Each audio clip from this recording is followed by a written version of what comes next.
조장은 해야 할까요? 하지 말아야 할까요? 대중은 없어야 될까요? 있어야 될까요?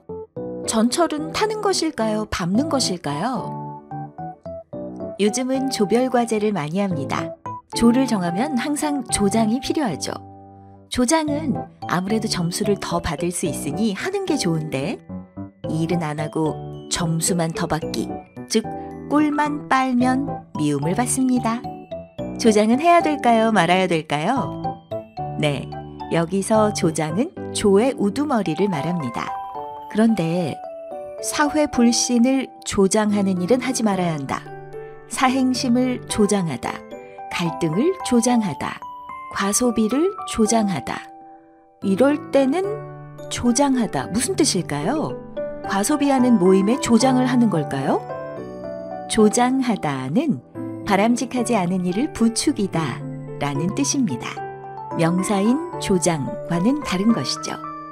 부정적인 방향으로 어떤 일을 돕는 조장은 하지 말아야 하고 조별과제의 조장은 열심히 해야 합니다. 요즘은 대중문화의 시대입니다. 모든 것은 늘 대중의 관심이 필요하고 어떤 일이 이루어지려면 대중의 힘이 필요하죠. 대중이 있어야 합니다. 그런데 대중 없어. 그냥 해. 여기서 대중은 무슨 뜻일까요? 보는 사람들이 없다는 뜻일까요? 대중 없다의 대중은 대강 어림잡아 헤아림, 어떤 표준이나 기준을 이야기합니다. 눈대중이 무슨 말인지 아시죠? 눈으로 보아 어림잡아 헤아림을 뜻합니다. 대중 없다라는 말은 어떤 기준이나 표준이 없어서 도무지 짐작을 할 수가 없다라는 의미입니다.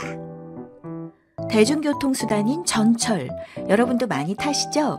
매일 전철 타고 출근하시잖아요. 근데 전철을 밟지 말라는 이야기도 하는데 전철을 안 밟고 어떻게 전철을 타나요?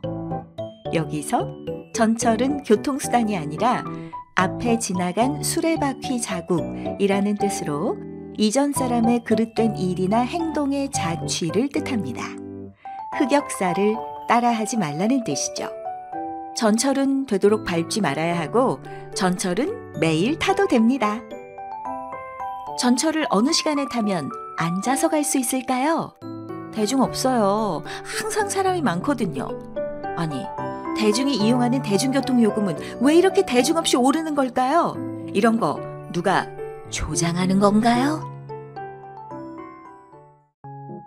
선생님, 왜 욕하시나요? 얼마 전 초등학교 교실에서 선생님, 왜 욕하시나요? 라고 따지는 일이 있었죠. 선생님이 사건의 시발점이라는 이야기를 하셨는데 학생은 시발을 욕으로 알아들었던 거죠. 시발은 차가 맨 처음 떠남, 일이 처음으로 시작됨, 증세가 처음 생김 이런 의미를 가지고 있어요. 그래서 사건의 시발점은 사건의 시작점이라는 의미인 거죠. 족보, 이거 족발 보쌈 세트냐고요? 와, 족발 보쌈 세트, 그거 오늘 점심으로 먹으면 좋겠네요. 그런데 여기서는 족발 보쌈 세트 음식이 아니라 다른 의미입니다.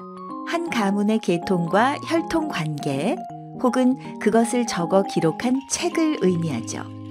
같은 집안에서 먼 친척들이 너는 족보가 어떻게 되니? 이런 이야기 할 때가 있죠. 몇 대 손인지 물어보시는 거예요. 비슷한 또래지만 누가 위인지 알려주시는 거랄까요? 학생들에게도 족보가 필요한 순간이 있어요. 서로 위아래 정하냐고요? 아니요. 학생들이 족보가 가장 필요한 때는 시험 때입니다. 여기서는 이전에 출제되었던 시험 문제들을 정리해둔 것을 의미해요. 학생들이 시험 때 서로 족보 좀 달라고 하잖아요. 그건 집안 내력을 달라는 게 아니라 예전 시험 문제나 시험에 도움이 될 자료들 좀 공유해달라는 의미입니다. 시장이 반찬, 시장이 반찬이다 라는 말 들어보셨죠? 시장에 가면 반찬이 많이 있어서 이런 말을 하는 걸까요? 시장님처럼 어느 시의 시장님을 보면 배가 고파지는 걸까요? 여기서 쓰는 시장은 마켓이나 집행기관의 책임자가 아니라 배고픔이라는 의미입니다. 배가 고프면 모든 것이 맛있게 느껴져서 특별한 반찬이 없어도 밥을 잘 먹을 수 있다는 거죠. 가로등이 왜 세로로 서 있을까요? 가로등은 거리에 설치해 놓은 등을 말해요. 여기에 쓰인 가자와 로자가 전부 길이라는 의미거든요. 그래서 우리가 가로, 세로 이야기할 때의 가로가 아니라 길에 서 있는 등이라는 뜻입니다. 가로등이 땅과 수직인 세로로 서 있다는 거, 이건 너무 재미있죠? 문외한. 그 사람은 주식 투자에 완전 문외한이야. 문외한이 무엇인지 아시나요? 무뇌아라는 건지, 무례한이라는 건지, 무례한이라는 건지 머릿속에 물음표가 둥둥 떠다니지는 않으세요? 주식 투자에 뇌가 없다는 걸까요? 주식 투자할 때 예의가 없다는 걸까요? 주식 투자를 지뢰처럼 한다는 걸까요? 여기서 문외한은 특정 직업이나 기술 전문 분야에서 배움터의 문 밖에 있는 사람이라는 의미입니다. 어떤 분야에 대한 배경 지식이나 경험이 부족하다는 것이죠. 나는 법에 대해 문외한이야. 그래서 법적 조언을 해줄 변호사가 필요해. 나는 미술에 대해 문외한이지만 전시회에 가는 건 좋아. 이런 식으로 사용할 수 있습니다. 그 사람은 무례한이냐? 그 사람은 무례한이야. 무례한의 의미는 예의와 염치를 모르는 사람인데 무례한으로 잘못 사용되기도 합니다. 10분. 나는 너를 10분 이해해. 이건 무슨 뜻일까요? 딱 10분 동안 너를 이해한다는 뜻일까요? 10분의 10, 100분의 100. 그러니까 충분히, 완전히 다 이해한다는 의미입니다. 그냥 충분히, 넉넉히라고 할 수도 있는데 왜 10분이라는 표현을 쓰는 걸까요? 충분히라는 의미보다 더 진심을 강조할 때 쓰는 표현이에요.